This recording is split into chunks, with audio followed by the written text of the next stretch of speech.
Welcome to पर्णिकाज़ world. तो पर्णिका को घूमने का बहुत शौक है। हमारी जिया हर वक्त घूमने के लिए रेडी रहती है। देखो कितना खुश हो रही है क्योंकि उसे पता है उसे घूमने जाना है। अब जिया रेडी हो रही है वो नैनीताल की हसीन वादियों में जाने के लिए। वहाँ एक बहुत ही पवित्र मंदिर है, घोड़ेखाल गोविल देवता का मंदिर। तो चिया, मम्मा, डैडी हम लोग जा रहे हैं घोड़ेखाल गोविल देवता के टेम्पल दर्शन के लिए। उसके पापा बहुत अच्छा मानते हैं वहाँ पर जाना। और ये चिया ने कोई पियर्सिंग नहीं करवाई है, ये एक बिंदी लगी हुई है चिया के कान में। That's it.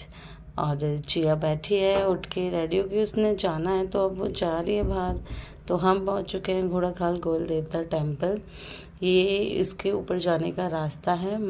तो हम मंदिर में एंट्री होते हैं। जो चीज़ें सबसे पहले आपका ध्यान खींचे कि वो हैं यहाँ टंगी हुई हज़ारों लाखों घंटियाँ। ये घंटियाँ उन लोगों ने चढ़ाई हैं जिनकी मन्नतें पूरी हुई हैं। हर घंटी विश्वास और एक चमत्कार की कहानी सुनाती है।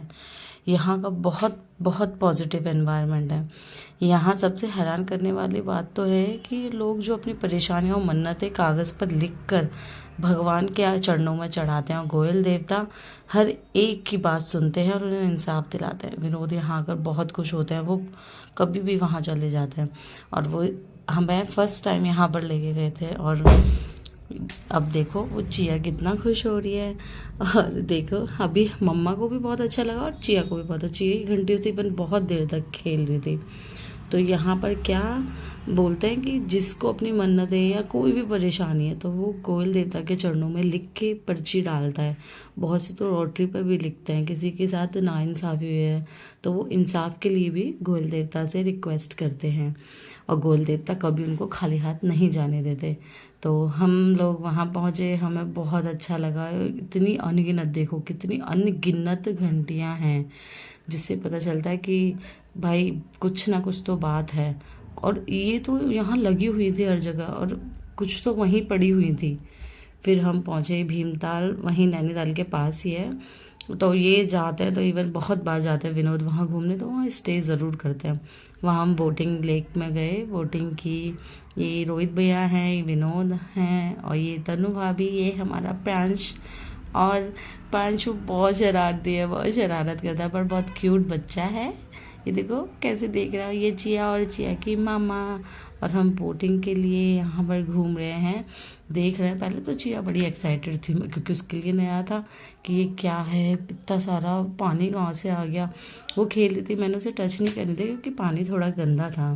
तो मैं उसको पानी टच करके दिखा रही थी, वो इन्जॉय कर रही थी, देख रही थी।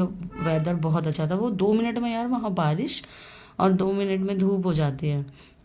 तो ये वोटिंग कर रहे थे भैया और विनोद और हम लोग दोनों बैठे हुए थे बच्चों को पकड़ कर। ये देखो वहाँ मौसम बहुत अच्छा था। तो चिया को मैं खिला रही थी एंड चिया अनकम्फर्टेबल लग रही थी। मुझे समझ नहीं आया क्यों। फिर देन मुझे पता चला उप्स, चिया का तो डाइपर लीक हो चुका है। तो फिर अब बोटिंग में तो क्या कर सकते, लेकिन वहाँ हवा चल रही थी तो मैंने चिया का साइड चेंज कर दिया, उसको मम्मा के पास लिया। और चिया बहुत देर बोर हो गई थी। उसके बाद फिर चिया का ध्यान इन डक्स पे गया और चिया बहुत खुश हो गई। उसने ये डक्स देखी, बहुत देर तक खेल रही। इवन प्रांश भी इतना खुश हो गया था। दोनों बच्चे बोर हो गए तो उनको समझ ही नहीं आया था बोटिंग में क्या हो रहा है। फिर इन्होंने ये डक्स देखी, डक्स से खेले काफ़ी देर और देखते रहे। फिर हमारी बोट्स भी नियर बाय डक्स थी तो डक्स को देख के बच्चे बड़े खुश हो रहे थे। चिया तो बस आ आ इया इया इया इया। और ये भी कितना देर देखते देखते चिया फिर से बोर हो गई और उसने चिल्लाना शुरू कर दिया कि मम्मा जी बाहर चलो।